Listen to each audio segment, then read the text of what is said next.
Hello. This video is really meant to replace the EBM session 4 that was scheduled for February 5th that was canceled. And it really goes over this paper here, Benzodiazepines Use and Risk of Alzheimer's Disease, a Case Control Study. And I wanted to go over some points so that just because we didn't have this session, that you still get these stressed and you understand them. And the main things are we're going to talk about our case control versus cohort studies, various biases, confounding, and the Bradford-Hill criteria. In order to make this video short, I'm going to not read the paper to you, but I'm going to kind of give you an overview of how I quickly look at it. And so the first thing that we're going to do is look at the abstract. So let's scroll down to the abstract, which is here. And so here we're going to look at investigating the relationship between Alzheimer's disease, the risk of Alzheimer's disease, and exposure to benzodiazepines started at least 5 years before. All right, and so we can see here that this is a case control study. They tell us that from the start. It happened in Quebec, and they had about 2,000 people with the first diagnosis of Alzheimer's disease, and then they matched them up with about 7,000 people who didn't have Alzheimer's disease, but they matched them on sex, age group, and duration of follow-up groups. And both groups were randomly sampled from people greater than 66 living in the community in the decade from 2000 to 2009. So we have two groups. We've got the groups that have Alzheimer's and the groups that don't have Alzheimer's, and there's 4 times as many people in the no Alzheimer's group. And this group that has Alzheimer's has had it for at least 5 years. And the outcome that they looked at was who took benzodiazepines from these two groups, from the have Alzheimer's groups and the those who didn't have Alzheimer's. And you can see who was taking pills. And they actually looked at even how much they took and what kind of benzodiazepine they took. And the outcome that they looked at were odds ratios.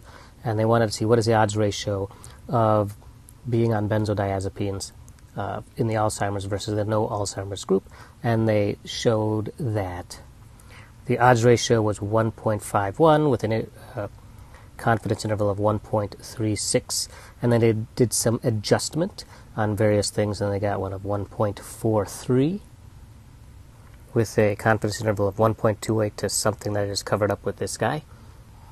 And then they also saw that the odds ratio went up the longer you were on benzodiazepines, so 1.32 to 1.84.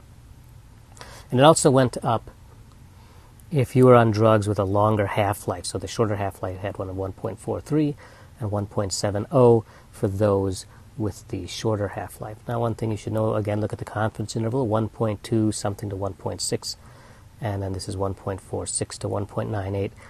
There's a little bit of overlap in those confidence intervals, which we will talk about. So they concluded that benzodiazepine use is associated with an increased risk of Alzheimer's disease. The key word here is associated. We cannot say causation. And there was stronger association if you were on it for a longer time, so like 91 to 100 days versus more than 180 days, versus, and also looking at the half-life, but again we said that there was overlapping confidence intervals, so we can't really say that. And so they think that maybe benzodiazepine use might be associated with an increased risk of dementia. So that's kind of what the abstract tells us.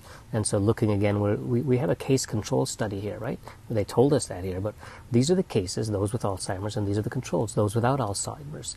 And we're going to look at the exposure. And what's the exposure?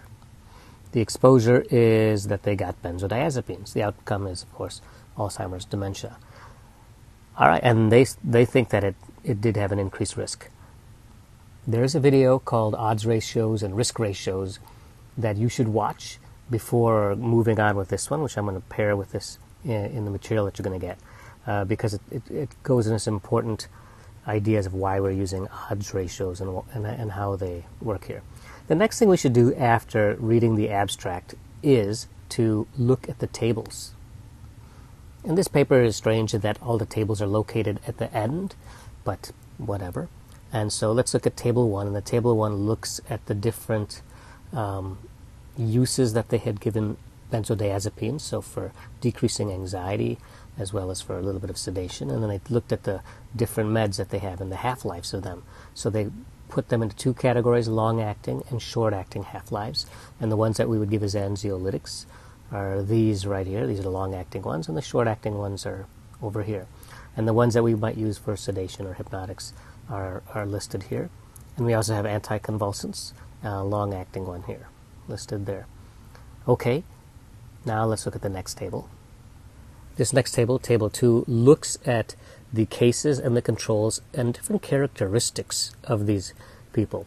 Now, these are the numbers of the people in the cases, and these are the numbers of the controls. And remember, we took about 4 times as many controls as we had cases, and they matched on age, and they matched on follow-up, and they matched on sex.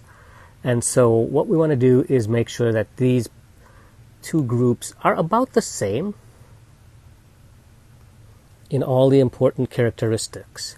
And how do we know if they're the same or not? Well, we look over here at the p-value.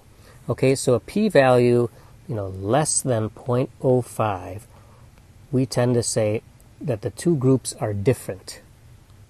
And what that means is, let's say here we have the two groups here. This is our cases and these are our controls. And we're looking at a characteristic, let's say age. And we take their distribution of ages here. And we remember these are samples. Were they drawn from the same group or were they drawn from two different groups? And the p-value tells us that. Now, if this is the probability that they were drawn from the same group. If the probability that they were drawn from the same population, so if the population, what is the probability they're drawn from the same population? Now, if it is less than 5%, then you say, that's pretty unlikely. They probably were drawn from two separate populations. So to reiterate, if the p-value is greater than 0.05, they are probably drawn from the same population. If the if the p-value is less than 0.05, that is saying that the probability that they are drawn from the same population is less than 5%. We say, that's pretty unlikely. Then that means they're most likely drawn from two different populations. So let's see which ones are less than 0.05. Well, of course, the first thing they're looking here at is benzodiazepine use, right? And so these are different, right? So that's what we kind of want to see, that they are indeed different. And so let's move down and see what else we see. We see different benzodiazepine half-life things. They say is also different. Now let's look at the rest, okay? And so we're looking at high blood pressure. That one is greater, right? It's greater than 0.05, so it's probably the same population. Let's look at some other ones. We're going to look at, let's actually just highlight the ones that are greater than 0.05 first. And so a lot of them are greater than 0.05 here, right? And then let's highlight the ones that are not. And so this one is less than 0.05, this one, and this one. And what does that correspond to? Myocardial infarction, hypercholesterolemia, and anxiety. So this is saying that there is a different level of myocardial infarctions, hypercholesterolemia, and anxiety in the two groups. And so there are two different populations here. So maybe one of these groups has more myocardial infarctions, one of these groups has more anxiety, and one of these groups has more high cholesterol. So that's what this table tells us. Let's go to the next table. So this table is looking at the risk of Alzheimer's disease associated with benzodiazepine use in people, in the cases and the controls. Okay, and so we're looking at, looks like a unadjusted and two adjusted models. And let's look down here and see. This one has a little star and a dagger. So this one was matched for age, sex, and follow-up length. That was all of them, actually. This one was adjusted for high blood pressure, myocardial infarction, stroke, platelet inhibitors, diabetes, hypercholesterolemia. And so some of those things are the things that were different in the two groups, right? And then this second model was further adjusted for anxiety, depression, and insomnia diagnoses. Perhaps because these are diagnoses in which you might get benzodiazepines, right? Okay, and now let's look at, we're looking at odds ratios here. So with an odds ratio, whenever we have an odds ratio of 1, we know that that means there's no difference between the two groups, meaning there's probably no effect of this medication, meaning the medication It's probably not causing the dementia. All right, so if we look here, we're going to ignore this one because this is the one that we're comparing everything to. We call that the referent group.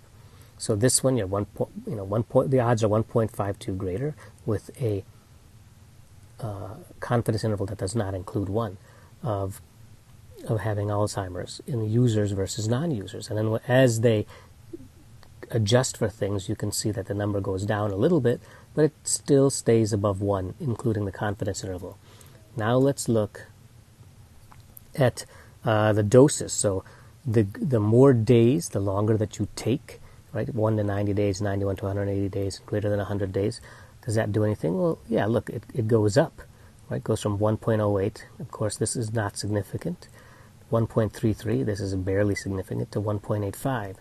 And as we adjust for things, we see this one is also non-significant, but these ones are.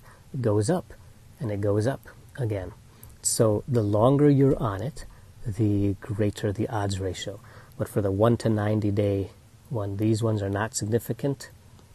So there is no, and we can't say that those ones mean anything, but the other ones they do. This one neither, because it crosses 1. Okay, and then the next thing I'm going to look at is the elimination half-life. So short half-life versus long half-life, doesn't make a difference. It looks like it, right? The longer the half-life, it looks like the greater the odds ratio. But we did know that there is overlap between these intervals, right? So this goes from 1.27 to 1.61, 1.48 to 199. So there's an interval between these ones, this one here, and this one here. So we can't really say anything about this either because the confidence intervals overlap. So what do we know from this table? We know a couple of things. We know that benzodiazepine users are at greater odds. They have, of getting Alzheimer's disease than those who don't use, and that persisted when we adjusted the model to take into account various things. And we also know that this continued to increase the longer you took benzodiazepines, and that also persisted as you made adjustments. Okay? And so that's basically what this paper is about. We can see that of these two groups here, the Alzheimer's and the non-Alzheimer's groups, we know that they may be different in their level of myocardial infarctions. Like maybe this one had more MIs, maybe this one had more hypercholesterolemia, and maybe one group had more anxiety than the other. So there are some things that, we can't say the two groups were the same. We would like to say that they were drawn from this, that they're the same except for one thing, and the one thing is their exposure to benzodiazepines. But that's not true, right? They're the same except for their exposure to benzodiazepine and heart attacks and Alzheimer's disease and hypercholesterolemia. Okay, that said, this group was had increased odds of having benzodiazepines, and the longer they were on it, the more likely the Alzheimer's was there, compared to this one. Again, watch that odds ratio, risk ratio video to talk about how some of these numbers come into play. That's this paper. Now let's kind of go over in the next video the guide that came along with this. Okay, thanks. I'll see you in the next video.